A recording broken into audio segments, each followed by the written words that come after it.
And that has stuck with me ever since, because for what lies ahead, we have to be strong on the economy. So pay attention this evening, everybody. So thank you. I give you Ivan McKee. Ivan is MSP for Glasgow, Provan. And as a bit of occupational therapy, he's also a Minister for Trade, Innovation and Investment. So over to you, Ivan. Thank you very much. And you haven't heard what I've got to say yet. No, thanks very much for coming along and packing the place out. It's a great venue, very cosy. And I'm just commenting, I've got this, I wasn't sure of the size of the venue, so the font size on this might be a bit big for your eyes, being so close to the screen. Yeah, I'm going to talk for, I don't know, it's probably 20 minutes here about some of the key issues of the economics of an independent Scotland, but very much focused down about what the Growth Commission report has said and the implications of that. And at the end, there'll be plenty of time for Q&A, chat and discussion round about this, or frankly anything else that you want to talk about that's going on at the moment. So I think that the best place to start is to talk about the potential of Scotland's economy. And this is the reason that I got involved in the independence campaign back at the end of 2012 and had a great nearly 2 years going around the country. I did nearly 100 meetings over that period talking about the economic case for independence, all the way from Orkney down to the borders and everything in between. And it was great. And that was all about getting forward the argument that Scotland was had a huge economic potential, but was that potential was being underutilised, and the reason for that was because we weren't able to make our own choices, because we weren't independent. And the reason I kind of came to that conclusion, coming from a business background and not having been involved in the SNP prior to that at all, was largely because of my travels. And I'd lived and worked in a number of similar sized countries around Europe and looked at how well they were doing, and then realised that the inherent advantages that they had, be it their natural resources,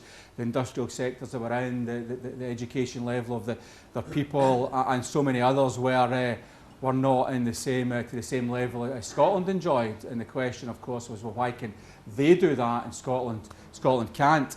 So it was great to see the Growth Commission's work that looked at that very analytically and analysed why that was the situation, and if you've looked at it, there's some good historical reasons why we are where we are, why countries of that size do better, mainly to do with the global interconnected economy and the ability to identify and exploit niches and react to them quickly. And those countries are growing faster than large countries in equivalent geographies. And that kind of shows the opportunity that Scotland is missing out on and that we can take advantage of. And what I've done here is just list some of those advantages, be that round about our energy sector. Oil and gas we all know about, but it's very much the icing on the cake. The shift to renewables has been quite dramatic in Scotland and genuinely is world leading in terms of what we've managed to do. I was in Norway 2 weeks ago in as part of my trade Minister's job, which has allowed me to see a lot more of the mechanics of how this works in the sectors that Scotland really is strong in. And I had a meeting with EY, the consultancy in Norway, and we talked about Equinor, which used to be Statoil, the big Norwegian energy company, and the big investments they've made into the world's first commercial floating offshore wind farm off the coast of Aberdeenshire. And I asked the EY guys, who are experts in this stuff, I said, well, why did Equinor choose to come to Scotland to do this rather than Norway? And he looked at me and said, we were hoping you could tell us the answer to that question. So we are globally world leading in renewable energy across a whole range of things. And if you look at our natural resources, water's going to be the new oil in the future. Hey, we're well placed to exploit that. The landscape, we've got the tourism that we build on top of that. Our intellectual resources, we've got more universities in the top 200 per head of population than anywhere else in the world. And again, I see that when I travel and talk to other countries about innovation and what they're doing. and realise that Scottish universities are at the forefront of so many technologies. And 60% of our working age population with a tertiary education, which is right up there, one of the highest in the world.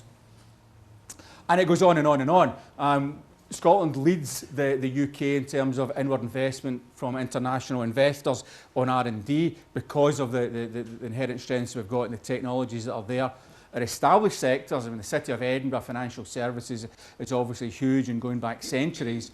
But the new fintech businesses that are built on the back of that, more than 100 fintech businesses combining excellence in financial services with advanced technology and data systems, again, world leading. Food and drink, we know about the whisky industry, our premium seafood and other parts of the food sector, again, world leading, commanding premium prices wherever we sell them, and in some of those sectors we can't make enough to sell what we could sell, and our long history in engineering that we've built on very successfully, the big investments in the National Manufacturing Institute coming along, the Medicines Manufacturing Innovation Centre, so right across all aspects of manufacturing, really building on that.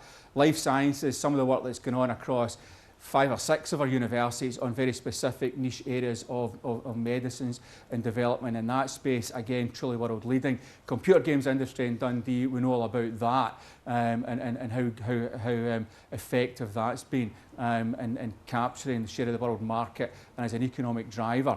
Fintech I've spoken about, and then digital technologies, nanotechnology, quantum mechanics, I mean a whole bunch of things that you don't even know what they are, but they're going to be huge in the future, and quite remarkable where we actually are.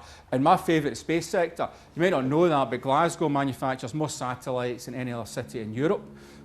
Small cube satellites this size, and we make more of them than anywhere else. We've now got 2 rocket manufacturing businesses in Scotland. Skyrora at Lone Head is just setting up, and I was at the opening of Orbex up in Forres recently. We're going to have the first spaceport in Europe, and I was at the site on Monday up in the north coast of Sutherland.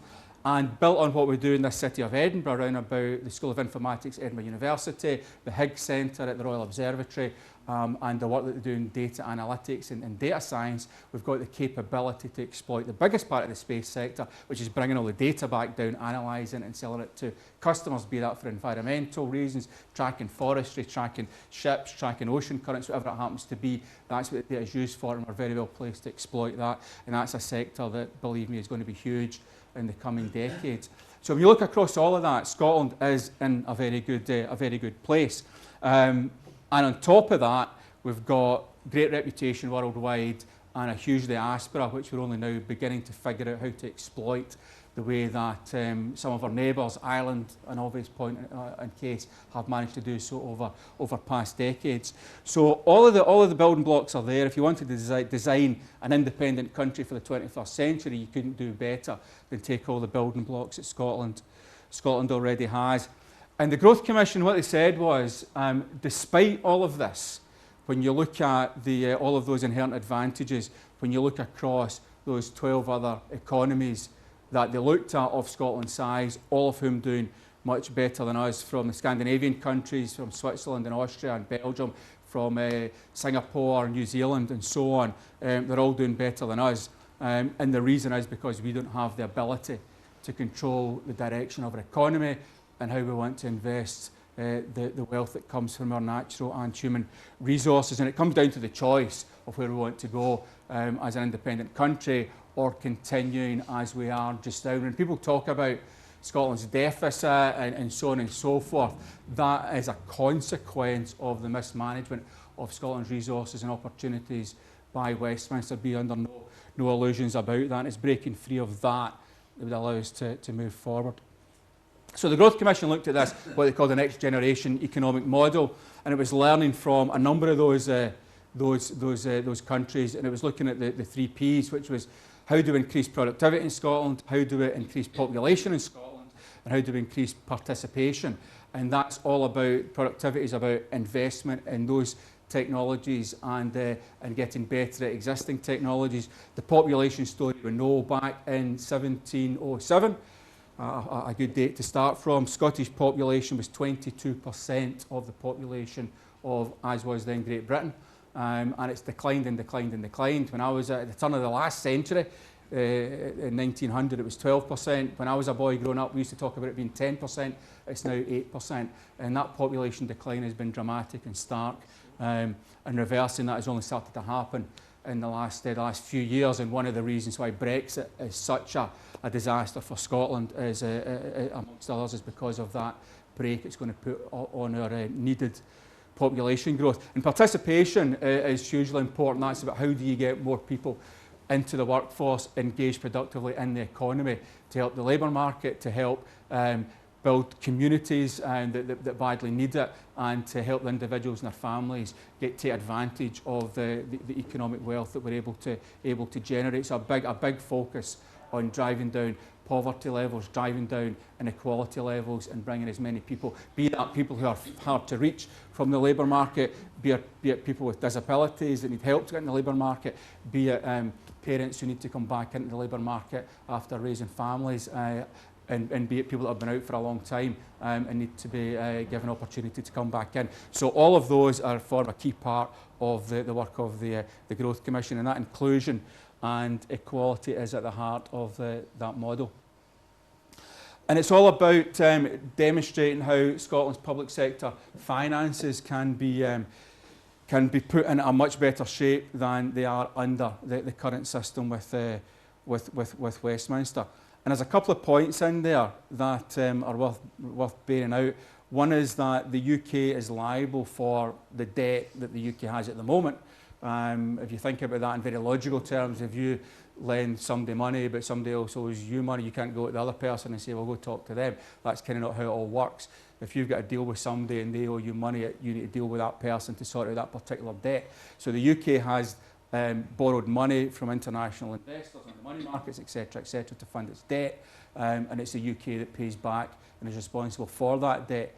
Separate to that is a negotiation at the point of independence as to where the debt and the assets, which are considerable, how they're divided up and how that works going forward, and that's all considered in the Growth Commission's work. And as I said, the inherited deficit tells you a lot more about the mismanagement of Scotland's economy over decades by Westminster than it does about Scotland's inherent advantages as an economy. So it also allows us to make some different decisions. And the Growth Commission looks up at how we might make some of those different decisions in terms of what we choose to spend our money on, how we choose to invest our money, and how we choose to move Scotland's economy forward. The oil revenue, as we know, the Growth Commission said the way to deal with that is to do what Norway's done. We're a bit late, but there's still plenty of oil under the North Sea. And I was in Aberdeen last week and talking to companies working in that sector and the work that's going on to new technology, again in deep sea oil drilling, which we are world leading in. And the amount of oil that's there is still significant. So it's taking that asset and investing in the oil fund that allows us to direct that investment into building other sectors of our economy. And it's putting us in control of our finances, and it's setting sensible targets to make sure that debt and deficit don't get out of control. And if you look at other independent countries, what they've achieved, those successful countries, they've got deficits and debts that are at a manageable level. They don't have the great public services they've got by borrowing and printing a load of money. They do it by having strong economies built on strong foundations, things we talked about, getting more people to participate in their labour market, building up the industrial sectors are good at, and of course none of them have got anything like what we've got as a starting point, and they've all managed to deliver that and sustain that over long periods of time, and that is where Scotland should be. So this thing about you're either investing and building your economy but running up a huge debt, or you're not investing, you've got austerity and you're controlling your debt and deficit, those things aren't opposites of each other, as those countries have shown. If you do that properly and intelligently and you've got the resources to do it, which Scotland has,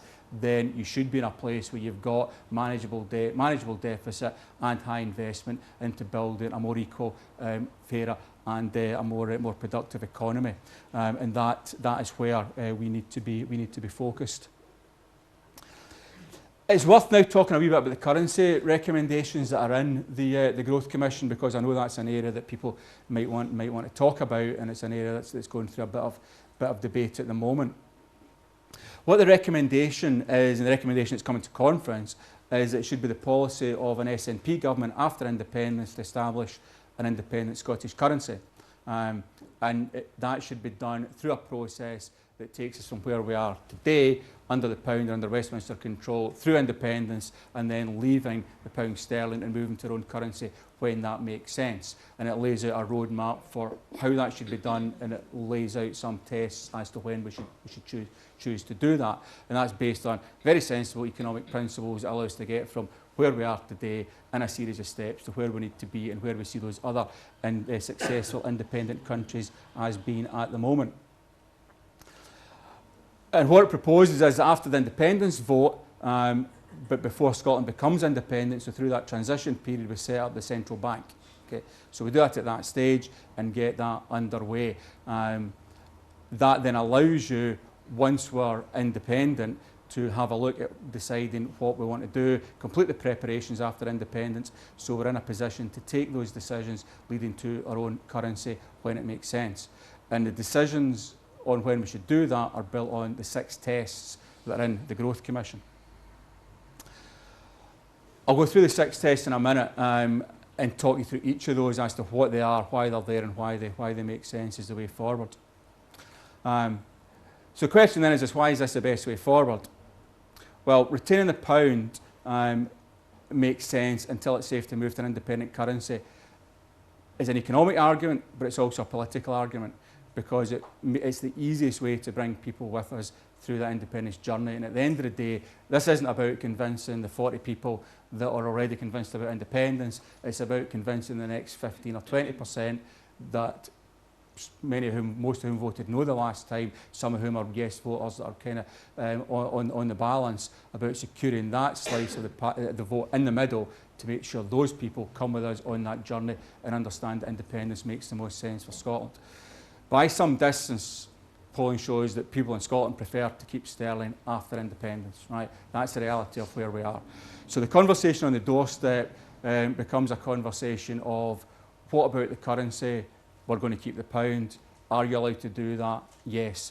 End of conversation. It's not a conversation about what will the exchange rate be, what will the deficit be, will prices be different here to what they are down south, my mortgage is in pounds, my pension's in pounds, what does that mean for me? It doesn't have to worry about any of those questions at that point in time when we go through the independence process, and that is significant. And also, I think if you look at the unfolding shambles that is Brexit,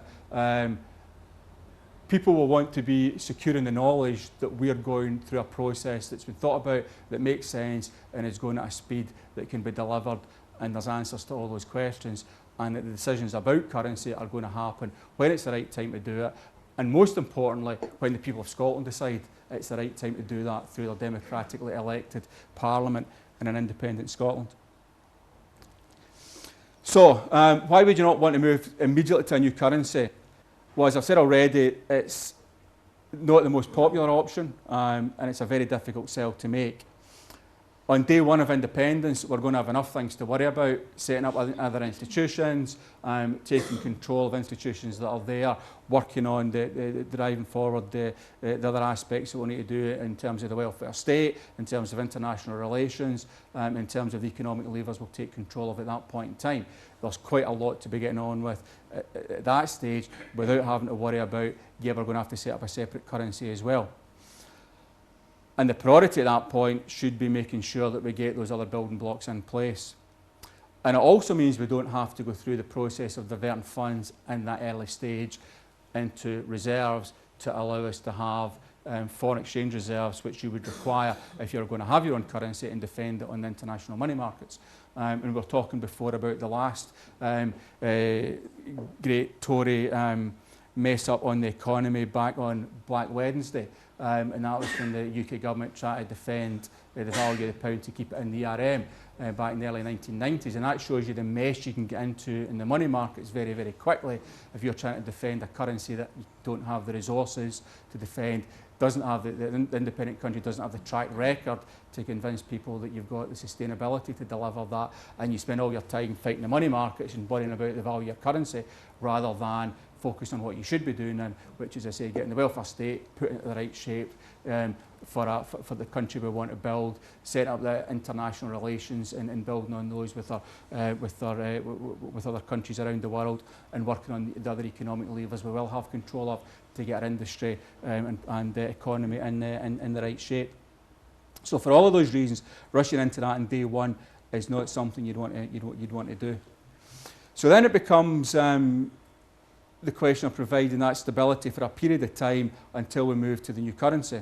As I said, it means we'll be able to answer those questions on the doorstep about mortgages, about savings, about pensions, about people getting worried about all of those things. You may know the issues we had with pensions last time, this, if we're talking about currency solution, on top of that, it gets even more complicated to work through that reassurance.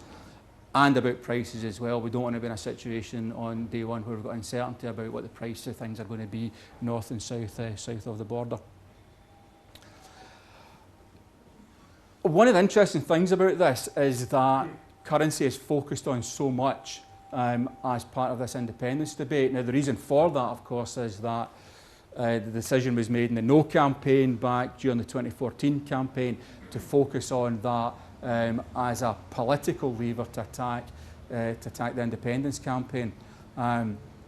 Because whatever currency option you choose, there's an argument against it. There's an argument for it, but there's an argument against it.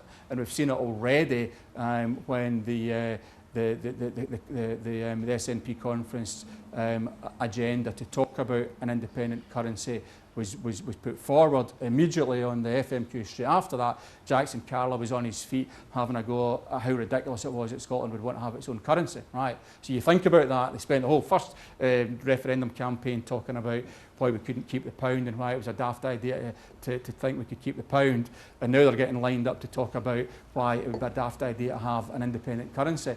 Because the reality is that's all political. They will have a go at you, whatever currency solution you put forward. So there's no getting away from that. You just need to make the right decision, face up to it and deal with those arguments on the doorstep, and don't think that because the last time the solution was a difficult one, make a different choice is going to make it any easier to have those arguments. And if you look at other examples, I like talking about Scandinavia. It's an area I've spent a bit of time living and working in, and you look at Finland that doesn't have its own currency. You look at Sweden that's in the EU and does have its own currency.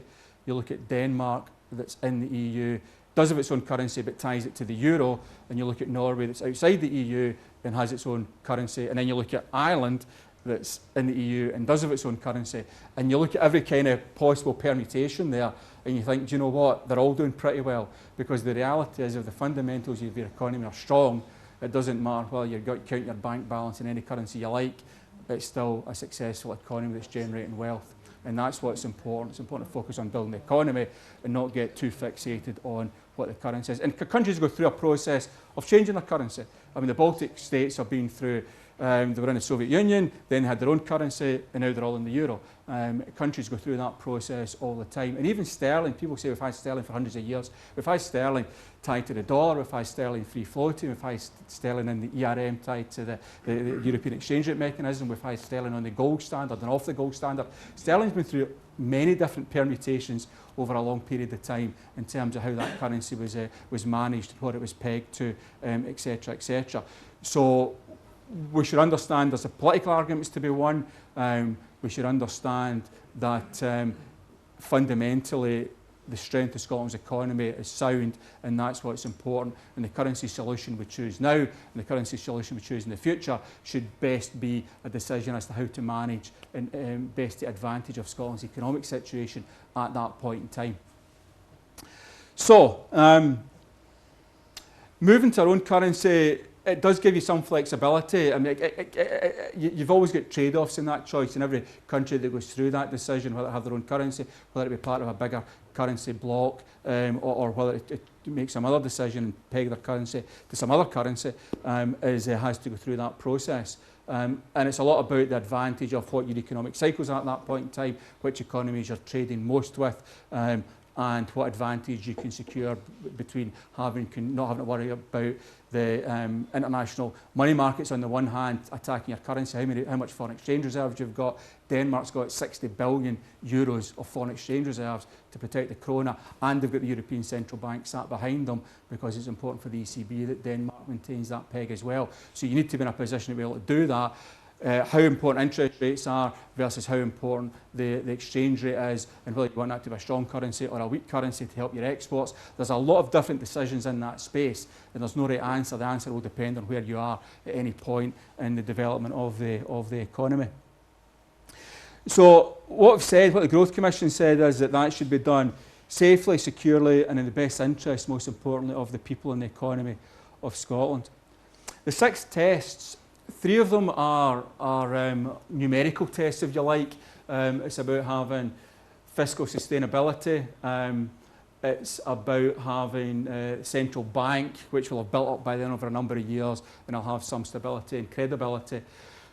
It's about, the fiscal sustainability, about the debt and the deficit levels, the central bank credibility and stability, and the foreign exchange and financial reserves in place to be able to support the launching of the independent currency. So you want to have those building blocks in place before you go jumping in with 2 feet and not having a secure place to land. So those 3 are kind of numerical. The next 2 are around about economic cycles, trade cycles, investment patterns. And that's basically saying that depending on where you're doing most of your trade, imports and exports, that kind of it makes more sense, everything else being equal, to be more closely aligned to the countries you're doing most trade with. So you're in a position where, because at the start a lot of what we'll be doing is trade still with the UK until we increase our exports. Beyond that, we're very much tied to the UK's economic cycles. Over time, as we become independent, as we develop our own economy, as we're trading more widely internationally, as we're building up those sectors we've talked about, we'll be in a position where we've got more economic strength, financial strength and stability, but also not perhaps moving in the same economic cycle as the UK is. So those 2 tests are said about the economic cycles. And the last one, probably the most important one, and that's when it suits. We'll move to an independent currency when it suits the people and the businesses of Scotland. And the best people to make that decision are the people of Scotland, who will sit down and look at independence after a number of years, look at the success we're making of it, have time to absorb those arguments, understand the implications of it, and then make a decision through their parliament as to how we should go forward from there. So 6 tests I think are pretty solid. You can argue about maybe that one shouldn't be there, maybe it should be a different one. You can argue about whether the number should be one place or another place. But just to say we should go to an independent currency without checking anything, I think is perhaps not the best jump into the dark to make. So the way that would work through is the independent central bank would report annually back to the Parliament on progress towards meeting the criteria, and then an SNP government would look at that and make a decision based on those the state of the economy, everything else, and where the public were moving on this, to take a decision as to when was the best time to make the move towards an independent currency. So if you look at all this in the wider context, it's all obviously about winning independence, which is what everything we're doing should be focused on. This approach, very structured, it's very level-headed, it's very easy to argue, but it's got a lot of economic depth behind it in terms of the validity of those arguments. So it's an approach that I believe, and I've not heard anybody that's convincingly argued anything different, is going to help convince more people to vote for independence in the first instance. But it also shows how we can run public sector finances without austerity. And if you look at the position in terms of what we call austerity, over the last 10 years, the UK government in real terms has cut public spending by 9%. Right? The 10 years roadmap that's laid out in the Growth Commission said would increase public sector spending in real terms by 5%. So minus 9% is austerity, plus 5%, which is what the Growth Commission is talking about in this scenario, whilst also having prudent control over debt and deficit, is plus 5%, is the opposite of austerity. So anybody that tries to tell you those two things are the same hasn't been looking at the numbers. Importantly, taking this approach to the currency puts the decision in the hands of the people of Scotland, and we're making that decision from an informed basis at the point in time where it makes sense. We're not trying to predict now what we should be doing a number of years in the future, not knowing what that environment's going to necessarily look like, and then tying the hands of where we're going next. And I think it provides that reassurance and certainty that's going to help us to get there. So that's it in terms of what I wanted to say. There's obviously quite a bit there in terms of the Growth Commission's work on the wider economic agenda, on public sector finances, on the 3 Ps, participation, population and productivity, and also the bit on the currency. And if you've read the Growth Commission or read the summary or even read the 50 recommendations, you know, it's what it says, there's 50 different recommendations in there. Number 44 is the one on the currency, but the other 49 recommendations are really solid and very, very well worth reading as well, and understanding what they've got to say about how we move forward in the economy of an independent Scotland. I'll stop there and allow people to ask questions.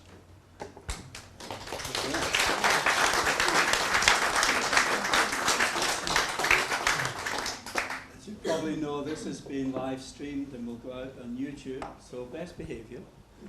And we have to pass this around. That means you, Alison. Okay.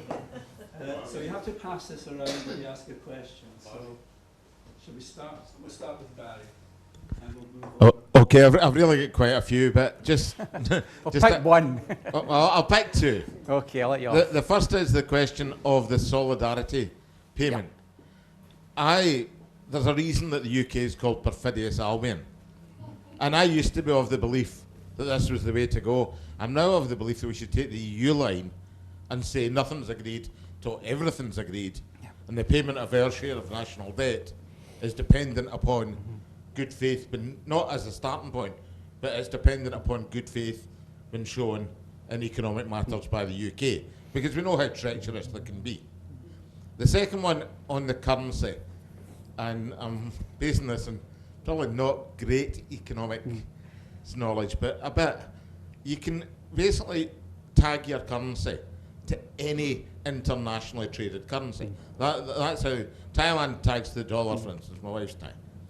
Now, surely what we should be doing is being able to launch our own currency in terms of it's called the Scottish pound or whatever, but then tagging not necessarily to sterling, but to whatever currency will best suit our economic needs. We could equally tag to the dollar, the euro, the yen, or the Chinese currency. That gives us much more flexibility in deciding to tag to what suits us and not this slavish adherence to that. And you just do that obviously by buying on the international market. You can buy the currency and you can then tag to it because you're holding reserves of it. Okay. And tackling the last one first, I think that you answered your own question by the last thing you said, which was you just buy it on the international money markets, right?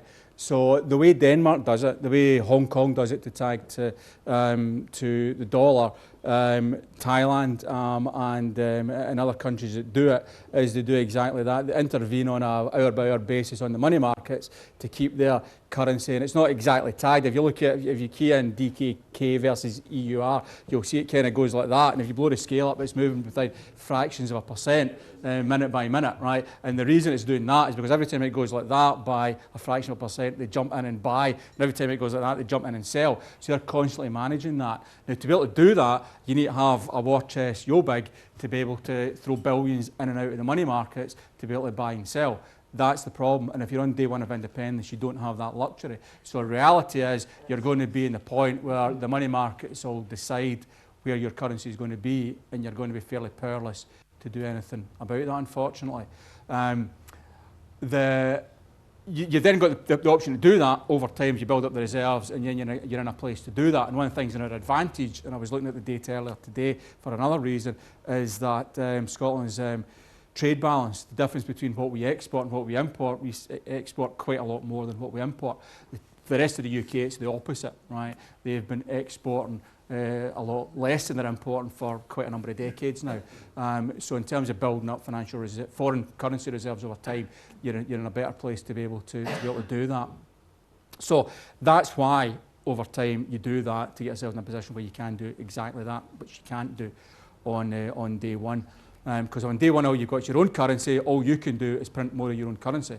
But printing more of your own currency doesn't allow you to intervene in the markets because you can't buy anything else with it. And the more of it you print, the less it's worth, which means that your value of your currency is going down. In terms of the solidarity payment, yeah, I think that it's probably taking a wee step back and thinking there's nothing in there that says we're saying that everything isn't nothing's agreed until everything's agreed, right? What we are doing is laying down some kind of markers as to where the negotiation space may take place. And then you go into the room and start having conversations. But the fact that you put something out there as a mark of goodwill says, assuming we get everything else sorted out, this is the kind of direction we're looking at, and this is the kind of numbers we're kind of in this kind of ballpark as an opening gambit, kind of shows good faith and gets you in a good place. You then have got the option to say, well, hold on a minute, if you're not playing ball here, then we are kind of pulling this back because we'd expected this for that. So that negotiation is clearly complex and will happen through that transition period. And where it ends up obviously might not be where we start, but as a way of mapping out what a sensible solution might be, I think it's not a bad place to start, because it allows us then to take that number that's in there for the solidarity payment, factor that into these calculations and say, even if we do that, these numbers still come out and show us that we're in a good place and able to hit our targets on debt and deficit. And do you know what? If the solidarity payment is less than that, then we're quids in, right? Because we've allowed for this, but it's actually going to be that. So putting it out there, I think, is a sensible early negotiation gambit, if you like, and then where it ends up, we'll see. Be reassured that the things that have happened over the last 2.5 to 3 years have been watched very closely in terms of how to negotiate and how not to negotiate. Hi, Doug Campbell. I'll pass it along the front and then back. Your last comment probably relates to what I'm thinking about. And please excuse me, I've been at a party, 50th birthday, I've had some champagne. Good for you. Dash to come here. One of the problems I see is that we're too nice. If you remember in the past, some of you who are old as I am, Scotland's Oil, people didn't like that idea it was Scotland's Oil. They were more of a community here, we want to share, we want to give, etc. And I think we're possibly being a bit too nice now, and it might be a risk factor. You had Finland, you had Ireland had taken the euro. Now they're in the euro because they're with an organisation that supports them. On day one of an independence vote and all the days leading up to independence vote, we will have a country that really doesn't support us, will not wish us well, and will, as you said, Roy, but even the BBC, the BBC in that comment, will be trying to undermine a new Scotland. And with the concept of a second vote, as we might well have in the EU, that will be a game plan for them. And when it comes to things like the solidarity payment, I was cheered by someone saying, wait a minute, they've robbed us of the oil, they've wasted it, they've robbed Scotland for years and generations. Should we not begin to turn it round a little bit? I agree with you, we can't go immediately to our own currency, but let's, for goodness sake, have a bit of spine and bite and say, we need to take control of Scotland as soon as we possibly can after the independence vote, because rest assured these guys will be after us. Yeah, I mean, it's a complicated landscape, and it's about intelligently navigating your way through that, right? And standing up and shouting at them and storming out the room and banging the door doesn't actually move you forward. It's about figuring out where the assets and liabilities are, what our negotiating levers are, what we need to work to mitigate, and figuring out the best way to work through that, and picking your battles one at a time and making sure you win them.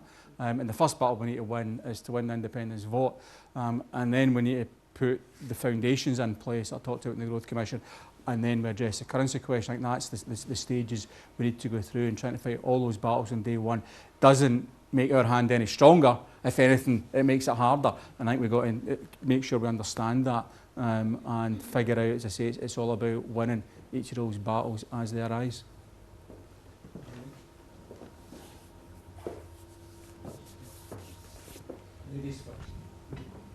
Ivan, I've got a couple of questions. I want to know a little bit more about the development of ports in Scotland and also the development of our own, hopefully much fairer form of taxation. Okay. Right. In terms of ports, this is something we're looking at as part of our export plan that we're working on at the moment in the Scottish Government, to understand how trade flows in and out the country, and what capacity and potential upside capacity there is. It's fair to say that at the moment the majority of freight leaves by truck and it goes down south to ports down south, either Dover or depending on where it's going, Liverpool or wherever else. It's also true to say that depending on the commodity, high value commodities are often air freighted, a lot of that from Heathrow, but a bit of it from Scotland as well. It's true to say that the ports in Scotland at the moment do have capacity, so that is there. It's a question of how we best leverage that and exploit that, and that's obviously been looked at in the context of Brexit as well. But it's also true to say that companies will take the cheapest route to market, and at the moment the cheapest way to get to market is to drive it on a truck down to Dover, across the Channel and into Europe, rather than putting it on a boat, which is more expensive mile per mile than sending it by road. So that's the reality of where we are. So our job as government isn't to tell companies you have to send it from a Scottish port, right? That's not what we're about. What we're about is making sure that the capacity is there, and if there's a demand for it, we're able to support it. And if there's an emergency situation like a Brexit scenario, we're able to support it as well. And that work is happening both in the Brexit context and on the longer term, working with ports to understand what the capacity is and what we need to do it, working with airports to understand how can we get more of Scottish exports that are air freighted coming direct from Scottish airports rather than having to go through Heathrow. So that work's happening. In terms of the taxation, we've made the, you got to remember, we only control a limited amount of the levers on taxation, and even our income tax, there's a lot of things we don't control. We don't control the definition of income, for example, which sounds a bit dry, but it's quite important in terms of what goes into that box you tax and what doesn't. We don't control tax on savings and dividends. We only control it on income. We don't control national insurance. We don't control the zero rated band. There's a number of things we don't control, even in income tax. So I think that the steps that we've taken, the first kind of steps we've taken to move in that direction are welcome. And again, of course, what we did this year was another step in that direction, by freezing the higher rate bands. So that's all good. You're always doing a number of things there. You're moving the tax system to where you want it to be. You are demonstrating to people that you're wisely using the money you're raising, be it to create the best health system in the UK or keeping police officers in the street, unlike other parts of the UK, or what we're doing with the limited welfare powers we've got, etc., etc. So you've got to go through that process of demonstrating to people you're spending it wisely, and also understanding where the public are in terms of, because you can only, you've got to get that right balance between people that want better public services and what tax they want to pay for it. So I think we're making steps in the right direction. At the end of the day, it'll be down to people of Scotland after independence to decide what kind of government they want to elect. It's going to decide what they think the tax rate should be. But I think we've set out a stall as an SNP government as to where we think, what side of the line we think it should lie on. Pass it back. Penny, you're next. It's okay, you fix it up. It's on. That's on now? Yes. One of the things I wanted to talk about was the how companies are investing from abroad and then repatriating 100% of profits made in Scotland through and then avoiding corporate tax. There seems to be that it's so tax advantageous to own money abroad and to repatriate profits abroad without paying corporation tax, that it's destroying so much of our economy, our our total tax take. Well, the first point is that corporation tax is still reserved. So the corporation tax doesn't get paid to the Scottish Government, it gets paid to Westminster at a UK level. The second point to note is that after an independent country, by and large, with some minor exceptions, but by and large, if somebody's wanting to do business here, they're typically going to have to set up a legal entity, a company here, registered in Scotland, and paying corporation tax in Scotland. In terms of how companies manage that, there's clearly some high-profile examples of companies that play the game internationally, and international cooperation is clearly part of that, because you need to be able to agree with across several countries that you're going to deal with this company or that company in a way that prevents them from jumping from A to B to do the games that they're doing. But say that requires international cooperation as well. And it's so in terms of that side of it, there'll be more things we'll be able to do when we're independent to keep more of that profit in Scotland. And there are things that you can do cooperating with other countries to manage how companies do that.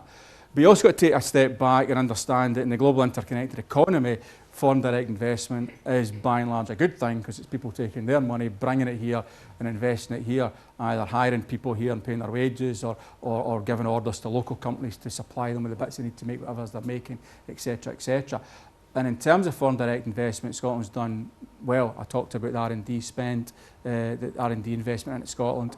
And if you look at over the last 6 years, Scotland's been the best performing part of the UK outside of London in terms of attracting foreign businesses with money to invest to come and invest that money in Scotland rather than taking it elsewhere. And that landscape is very competitive. I mean, everybody's out to try and get that money, be it Ireland, be it other bits of the UK, be it other European countries, be it whatever, and we've done pretty well. And that's testament to the fact that we've got these inherent strengths in our economy that foreign investors can see a return in the long term from being involved in helping build up Scottish businesses. Pass it along, please.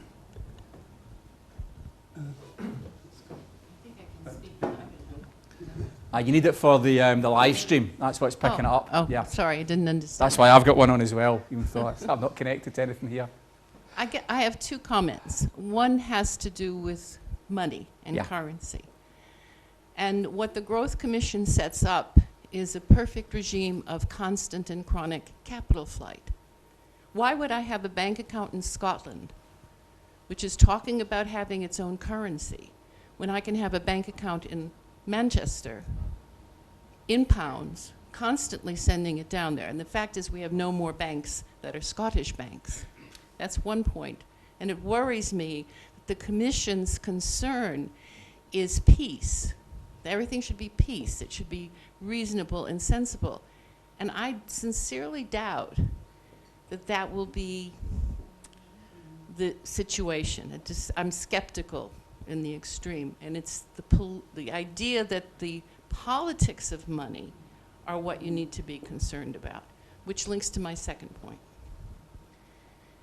To say that the foreign direct investment benefits depends on the rules. And my second question or criticism of this Commission report is there's no attention to the rules. And I'll give an example.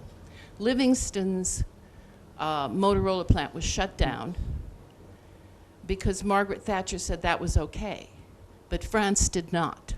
Motorola continued to produce in France because it was expensive to leave France. So it's within the capacity of a government to restrain multinationals. But this Commission report shows that they don't understand how.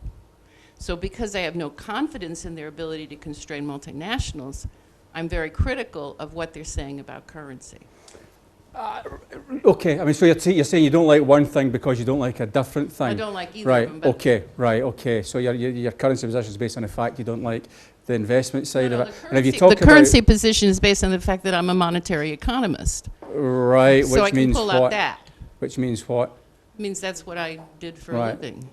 Right, but what does that mean? It means that you have to understand what money is to talk about what you need in a currency. So, for example, currency savings are generational. So there's a lot of people, older people who have savings. They're worried about losing it if you introduce a new currency. Sell them a bond at 3%. And which then currency? You have foreign reserves. In which currency? Well, you can sell it to them in the currencies that you can sell it to them in pounds. Sterling. Buy the pounds and sell it to them. So you're still working in sterling then? I think there's a difference between the currencies you transact in which 80% of transactions are digital. The ledger doesn't care what the denomination is. And then there are issues around how do you mobilize. Here's another example. One of the key issues in Poland at the time of the dissolution of the Soviet Union was how to get all the dollars from underneath all the mattresses.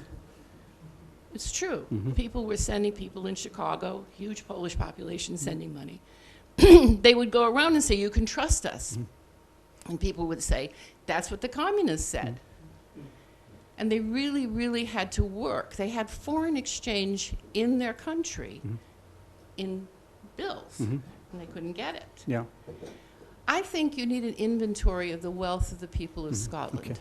Okay, so pick some of that up one at a time. I mean, in the last point, the reason you had that, you're basically arguing against yourself, because you're saying the reason that they had that was because they had one currency that people wanted to use, and they were trying to have their own currency that people didn't want to use, which is exactly the position you would risk happening if we had an independent currency that nobody wanted to use for whatever reason, and they were all still using sterling. And that's the danger of that situation, what you would get into. If you were in a situation you're saying, well, we'll just lend to them and we'll have the bonds denominated in sterling, then effectively what you're saying is that we're borrowing sterling, and then rather than people, so the people that were in Scotland, if you haven't finished, because you're not connected. Scotland would have 20% of its revenue in US dollars because of oil. Oil is denominated in dollars. Yeah. So you've already got a huge chunk of foreign exchange reserves. Yeah. And the Commission doesn't talk about that as real important It's money. not as much as 20%, but and it varies year on year. And the whole point of that is you put that into the oil fund, and to rely on that as being a fundamental of your economy is not. That isn't about the money. Well, you're talking about what currency it comes in. The currencies come in all kinds of currencies, but the biggest part of the currency coming into Scotland is actually pound sterling, of course, which is 2/3 of our foreign, if you count Scotland as an independent country, of our exports are going to the rest of the UK. Over time, you reduce that, as Ireland did. It took them 40 years to go from. If you want me to pick up the points one at a time. If you want me to talk for the points one at a time, right? So talking about exports to the rest of the UK, right? The whisky that goes international, which is the vast majority of it, isn't part of that 60-odd%. Now, Ireland did a job of getting their exports to the UK down from 60-odd% in the 70s down to less than 20% now, and that's the direction you need to go in. But you start off from a position where most of your trade is still with the rest of the UK, and it's in sterling. And if you're talking about saying that we're going to have our own currency, but we're going to borrow from people in Scotland, but we're going to borrow from them in sterling, then what's the point? You're effectively using sterling to generate the investment, to invest in the Scottish economy, rather than doing it in Scottish pounds.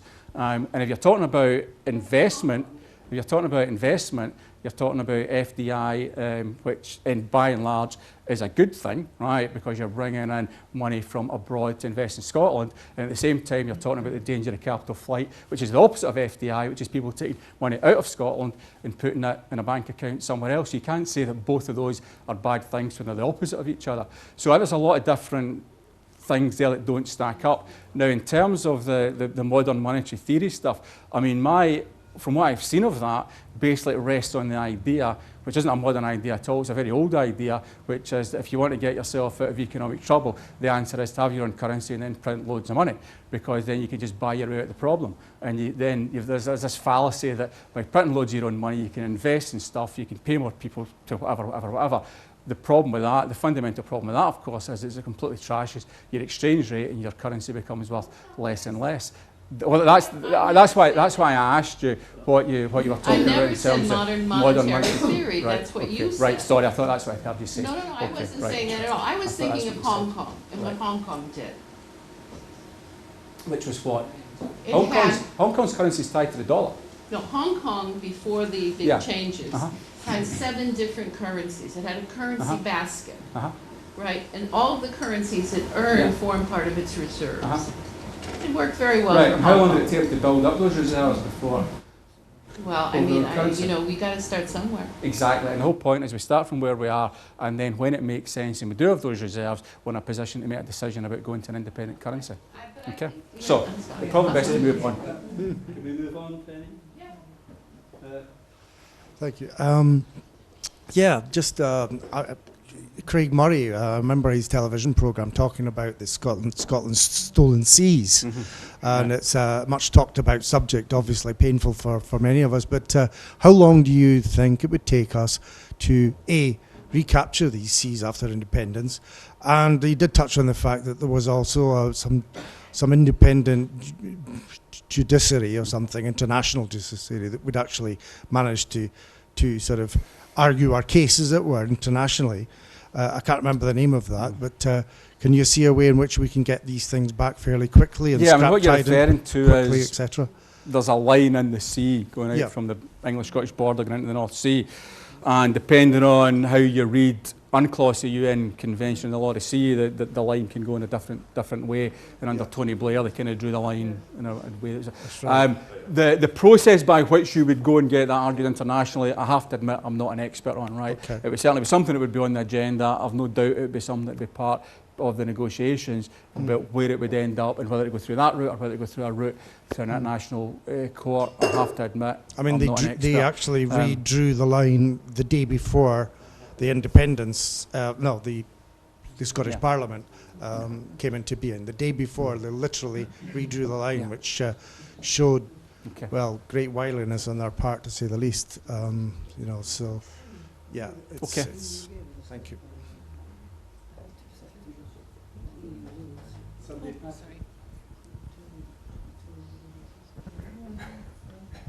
Well, maybe I could ask a question. Please. I was at a meeting here with Robin McAlpine, and of course he, as we know, takes a different view. And Robin and I are great friends and colleagues, but on this we don't always agree. And that's good. One of the things he's saying, and it's coming out in the politics of this, that this commits the country, or condemns it, as he would put it, to 10 years of austerity. And this will not help the poorer people in our country. So how do you answer that? Well, I think there's a number of things you need to look at there. The first is that the Growth Commission, as I've said, is talking about 0.5% real terms increase in public spending over a 10-year period. So over 10 years, you're increasing public spending and investment by 5% above inflation. If you compare that to what's happened in the last 10 years, it's been going in the other direction, and it's going in the other direction by 9%. So that's a 14% difference between what you'd call austerity that we've experienced under Westminster in the last 10 years and the economic case it's in the Growth Commission over the next 10 years under independence. So it's, to compare the two and say they're the same is completely to ignore the numbers that are there. Clearly, you can only do what you want to do. You can't wish poverty away and inequality away. You need to be able to deliver that through sound economic principles that are going to take the sectors we're strong at, exploit that, build the economy till you end up in the position of the other countries that we started talking about. So that doesn't happen overnight. You start to move in that direction and you move as fast as you can, and we know where we're going to get to, and the Growth Commission lays out how that process would work. Now, the idea that all of those problems go away because you have your own currency is not something that I think stands up to scrutiny. If the argument is that we've got our own currency, therefore we can print more money and give people more money, which is kind of what it relies on when you dig into it, it's a bit of, frankly, self-evident nonsense, because I say, if it was that easy just to print more money and that made everybody richer, then why doesn't everybody do it? And the countries that do it don't do it for very long, because their economies kind of get trashed after a bit. So the economic strength is built on being able to do things that people want to buy internationally, selling stuff, getting your exports up, having the best technology, the best manufacturing, the best services, the best education system, so you've got something you can sell and support your economy going forward. If it was easy just to say on day one to run your own currency, press the go button. He argues he might not be able to develop a healthier, wealthier, happier Scotland because of the influence of the Bank of England. Well, all the Bank of England, big country to the south. Yeah, all the Bank of England's going to control is the interest rate, right? Now, okay, so you can move interest rates by a quarter point here or there. It's not going to make a huge amount of difference. What's more important is being able to do the things we've talked about, which is getting control of the welfare system, getting control of international relations, controlling the other levers in terms of economic development, building up the industrial base, tackling the population issue, which will have control of immigration, tackling the participation issue through what we can do through the welfare system to bring more people that are further away from the labour market into work, and tackling the productivity issue by directing investment where we want to direct it. Those are the things we focus on, because those are the things that make a difference. To not be able to do that because you're too busy worrying about waking up in the morning and finding the markets in Asia have trashed your currency and you need to throw billions at it to get back to where you want to be, is not the battle you want to be fighting on day one of independence. So I think that argument, to my mind, it doesn't stand up. I mean, other people have got a different view, but that would be my answer to that. Well, Alison, and then the gentleman at the back. Different area. My background is a midwife, and I'm Okay. concerned about the reproduction of our own Scottish species. And there's an economic sense to that as well. We're trying to get the balance sorted by importing young people who are fertile, but they come for their own reasons, and they pick up how things are here and don't necessarily want to produce, so they will become old and dependent in their own time. We do have to reproduce people. It's very important. A factory can't keep running without reproducing its product. The people can't manage if we don't reproduce ourselves. So how are you economists going to entice people to take time to have children? It's quite important. I've done my bit, Alice.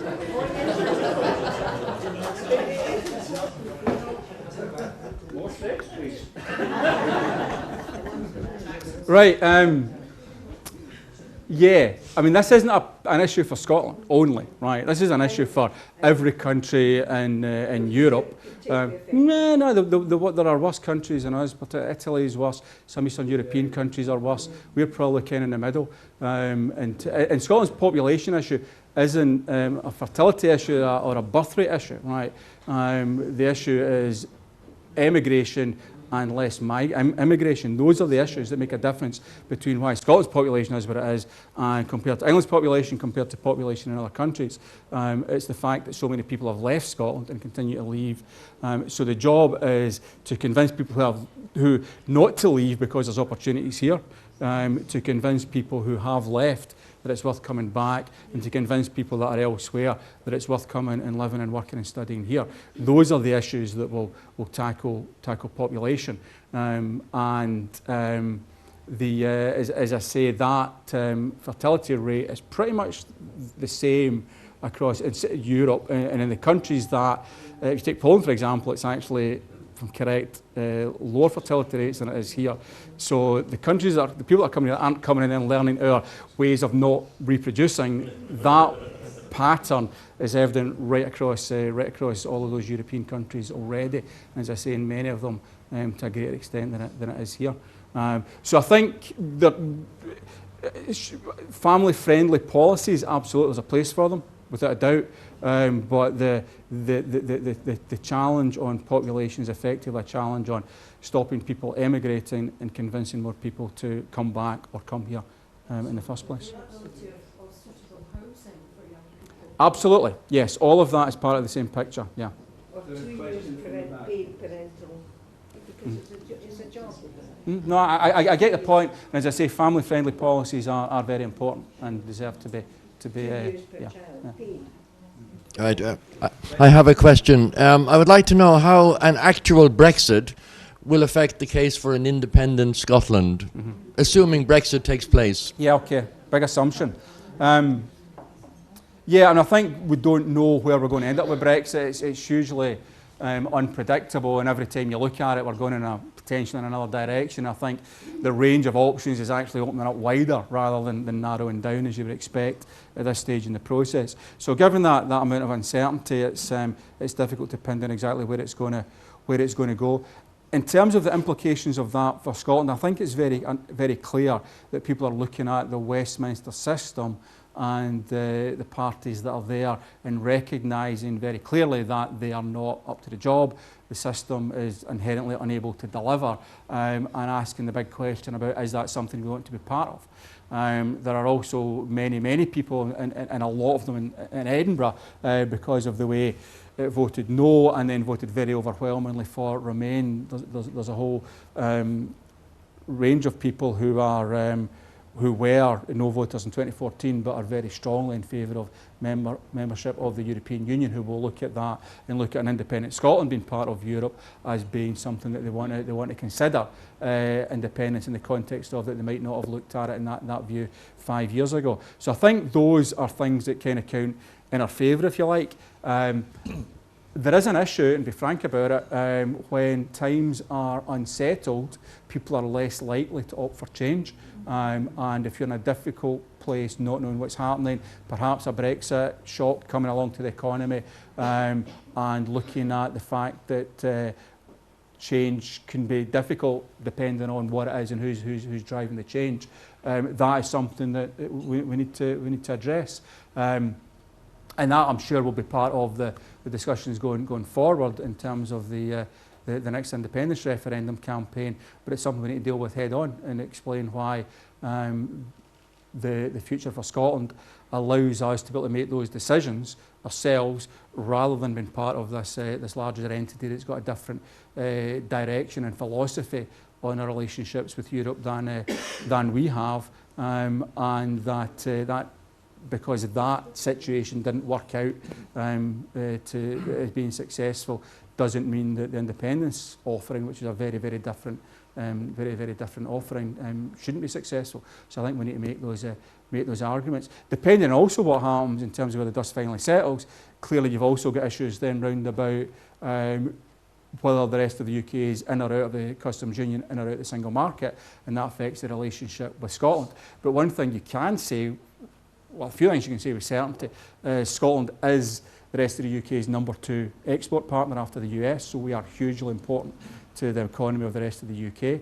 And if they were looking at that, if we were independent and they were looking at their list of target countries to go do really good trade deals with, we'd be top of the list. That goes without saying. And the second thing is they're also extremely keen to get a very good trade deal with the EU. No matter how hard Brexit is, they'll want to have that. And an independent Scotland as part of the EU is going to be getting the same trade deal as everybody else in the EU. So those things count in our favour, very much so. But as I say, depending on where it ends up, there's going to be issues there that need to be addressed. All of them can be addressed, but the answer to each of them is different, depending on where we're starting from.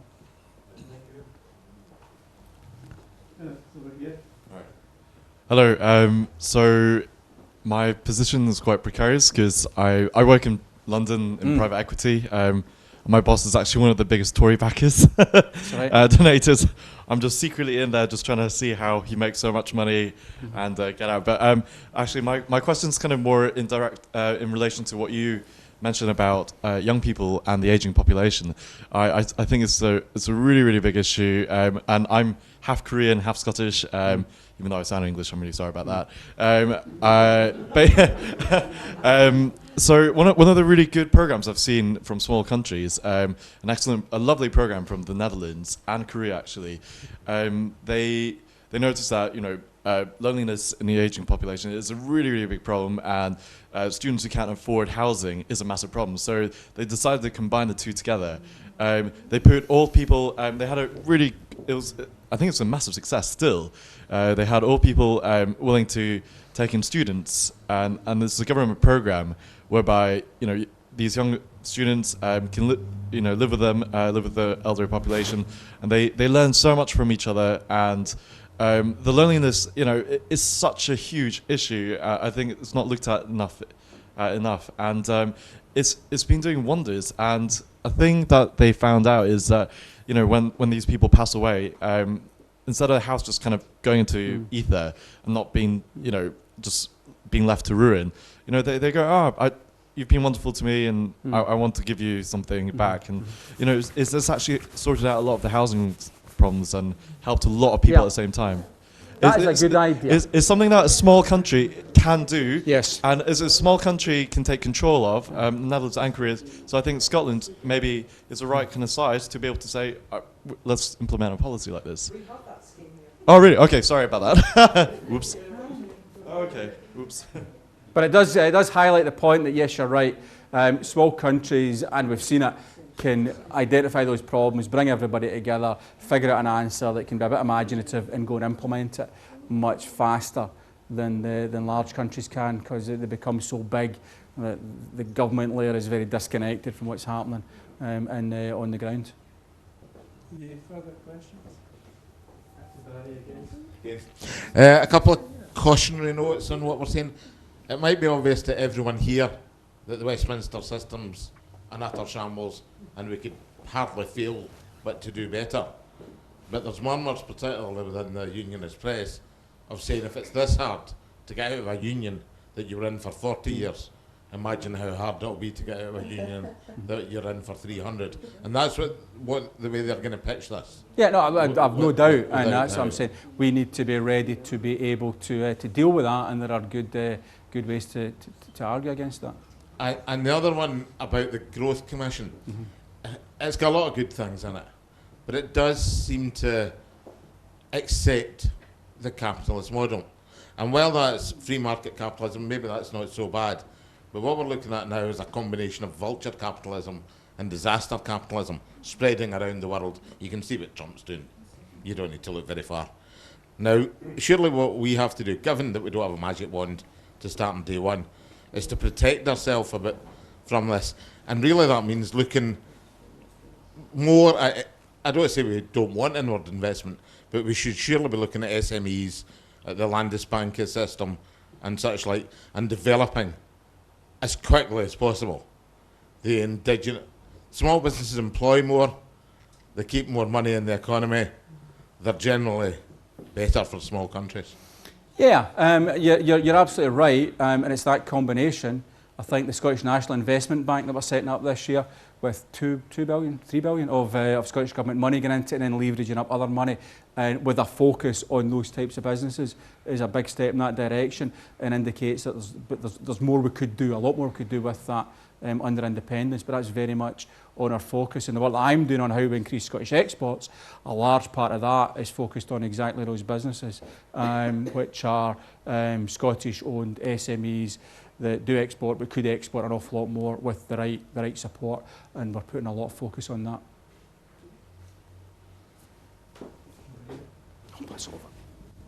There you go.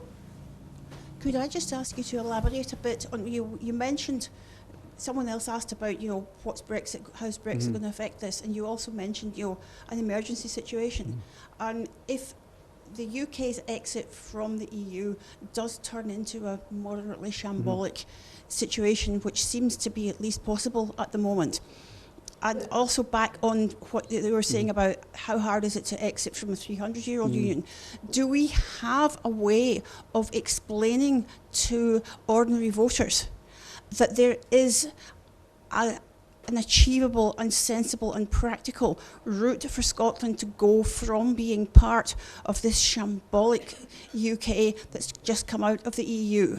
And I mean, I'm up for it, but then I'm quite resilient. I've got enough resources to do it. But your ordinary voter who's not so resilient, have we got a route map that we can practically explain to voters that there is an achievable and a foreseeable way that we can quite quickly get back into a good relationship with the EU and Scotland being open again, as it was at the time of the Battle of Stirling Bridge when Wallace won, and they promptly said to Europe, "Hey, Scotland's open again."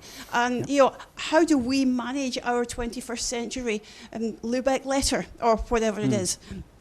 Yeah, the Lubeck letter, I quoted that in a speech I made in Hamburg about 3 or 4 months ago to the Chamber of Commerce there to make that very point.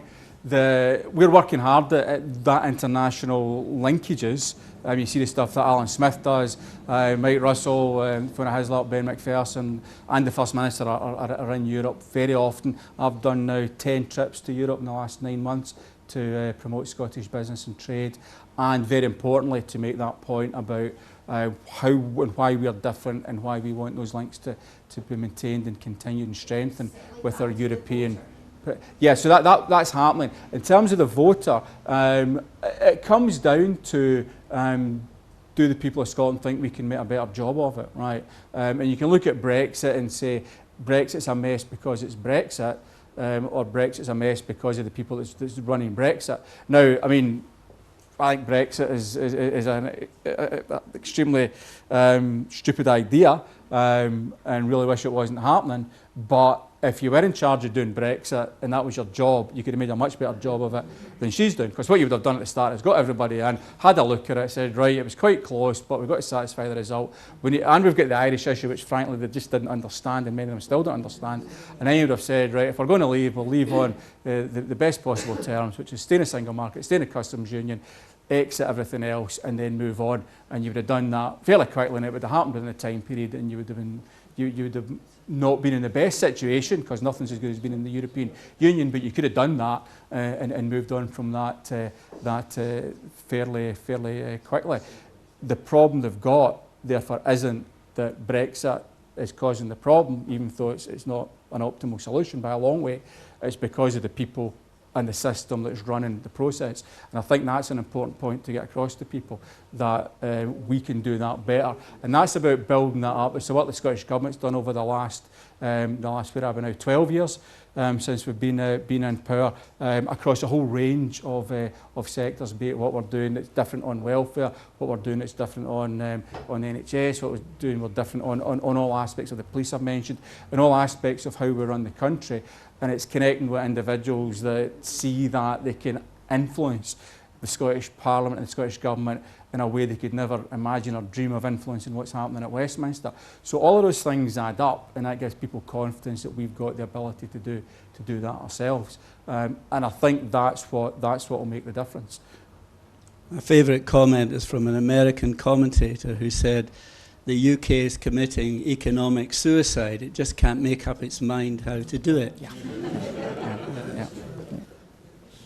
There's one thing, when you were introducing your remarks and you were talking about the areas of our economy that are prospering, I couldn't help but notice there were raised eyebrows when you mentioned space and aerospace. And when I was doing my homework for this evening, I was reading about a debate and a discussion on that very industry in Parliament, and I was astonished that the potential goes up to about 4 billion odds worth of business.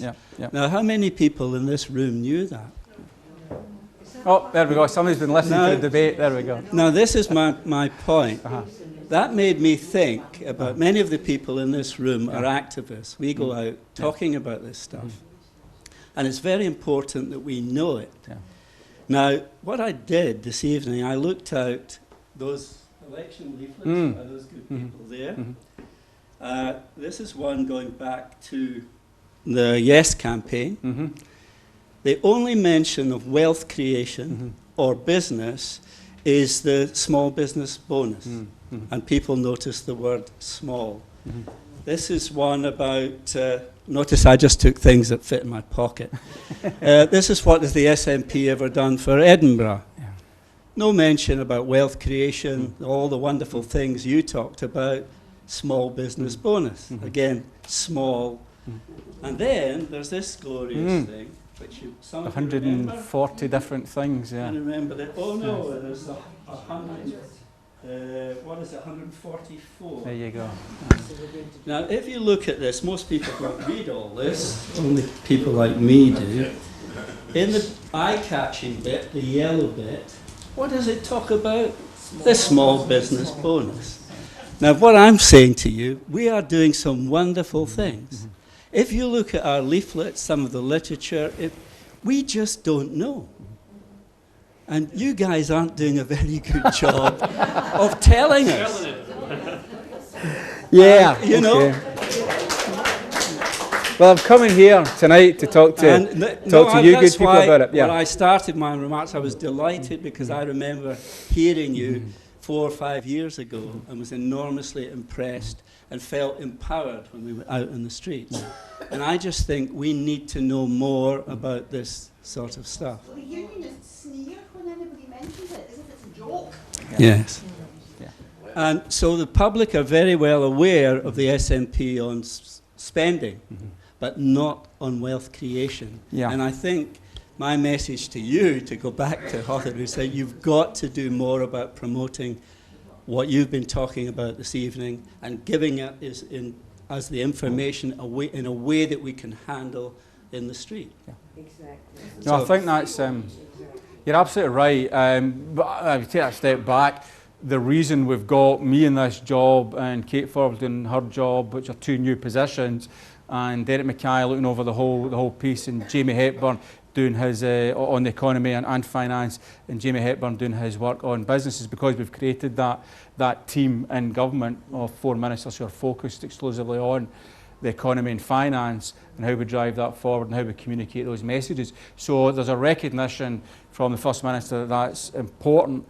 The focus is on it, the resources are on it, and we are working hard to deliver it and get the message out that we're delivering it as well. And I think events like this, and I've got several more lined up in my diary over the coming weeks, is to get that message out and make it clear. But I take your point on the publicity. We need to do more of it there as well. You see, I've read the Ladybird Book of Marketing, and in the Ladybird Book of Marketing, it says it's just not good enough to do a good job. You have to tell people about it. So that is my message to you. Thank you. Is that as Are there any further questions? One more.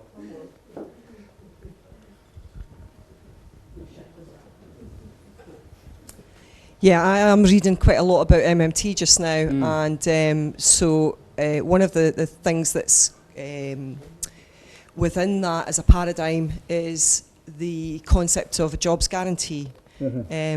So the people that are doing the podcast that I'm listening to just now, they got interested in it because obviously in 2008 we had no money and we also had lots of money at the same time. So how is that? Yes, so we had money creation. The government created money. They just decided to put a lot of it into the banks, and they didn't, for example, give it to councils to spend on council spending or to the NHS.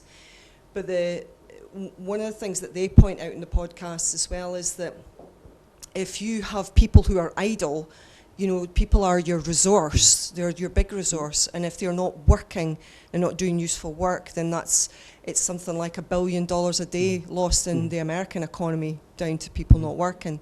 And if you're, you know, creating money and getting people to work for that money, doing useful things, then of course there's a tax return and.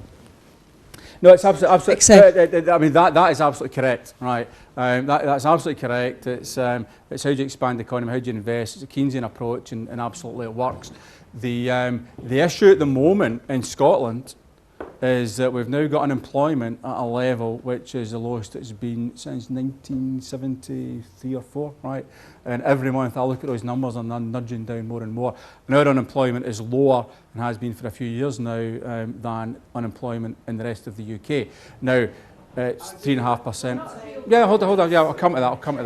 Now, that's only part of the picture because I know there's issues with 0 hours contracts that we don't control. There's issues with employment law that we don't control, and there's aspects around that if we did control, we would make changes on. Absolutely. But the reality is, that in every single business I talk to, what they talk to me, the number one issue is skills. Right? They can't get enough skilled people. Right? So the issue. The challenge, and given what we just talked about high tech, right, where we're going to life sciences, on space, on quantum, on advanced manufacturing, whatever, and that's where you need to be to compete in the modern world. The challenge is how do you get people that aren't in the labour market into the labour market that haven't worked for a long time, and how do you get everybody moved up that skills ladder so as they're doing more and more and more. And that's where the apprenticeship schemes, the modern apprentice, the graduate apprentice, that's where that's all hugely important. Because the issue isn't that we're sitting with 15 or 20% unemployment and we've got people hanging about the streets that we could give to do work.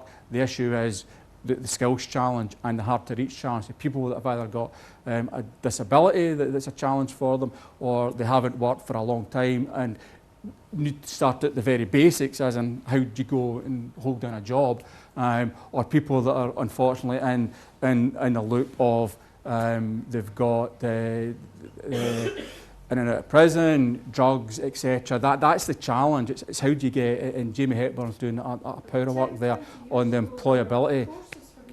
And there are, But they've all disintegrated. No, there's as many people at college as there is now than there was before. The difference is now the courses are very much focused on how do you get the skills to get a job and keep a job. That's where the focus is now. So many young people deciding to go and take a degree in media studies or photography, or how many media studies or photographers or whatever do we need? We're struggling to get people into useful skills. Creative industries is one of our biggest and fast growing sectors, and one with huge export potential. When I go to visit businesses, I was one in Glasgow last week, employs 20 people tucked away in the centre of Glasgow in a basement. 90% of what they do is export, and it's all about using virtual reality technology to put in place experiences for museums and other events and whatever, and they sell this technology everywhere. So that's the crossover between digital and creative. The computer games industry is world leading, right? They've developed a huge skill set, and that is creative industries, and that, as you say, well, actually, it's people messing about with